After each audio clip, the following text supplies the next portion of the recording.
8BitDo, a Hong Kong-based gaming hardware company, has announced that it is launching the 8BitDo Lite SE, a Bluetooth controller specially developed to make gaming more accessible to gamers with limited mobility. Known for making some of the best third-party game controllers you can purchase, including options for the Xbox, 8BitDo is once again taking inspiration from Microsoft, with a new compact gamepad, developed to accommodate players with limited mobility, that moves almost all of the functionality.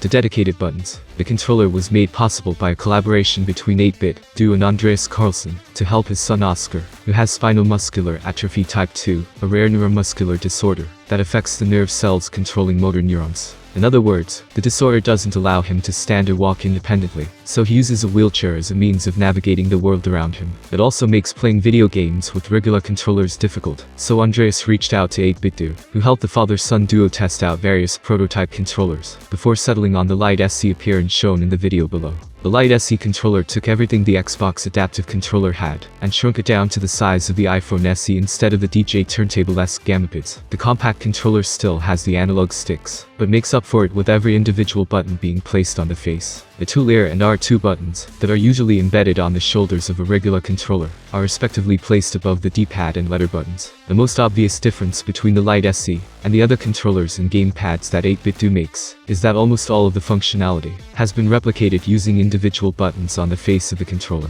That includes the D-pad, shoulder, and trigger buttons, as well as the 3L and R3 buttons, which are traditionally activated by pressing in on the analog sticks. The Lite SE still includes a pair of analog joysticks, but along with the buttons, they have been made easier to press with less physical resistance and more sensitivity. The one thing the Lite SE controller has in common with the Xbox adaptive controller is the non-slip rubber mat, which allows players to place the controller on a flat surface, like a table or tray, without it sliding off if they press on the buttons too hard. The mat can be removed if they intend to hold the controller in their hands the whole time. Despite the earlier size comparison to the iPhone SE, the Lite SE controller is only compatible with the Nintendo Switch and Android devices. It's available to pre-order for $35 and is expected to ship out July 15. Thank you for watching this video. I am very glad that you are watching my channel. It means a lot to me. Have a nice day and see you soon.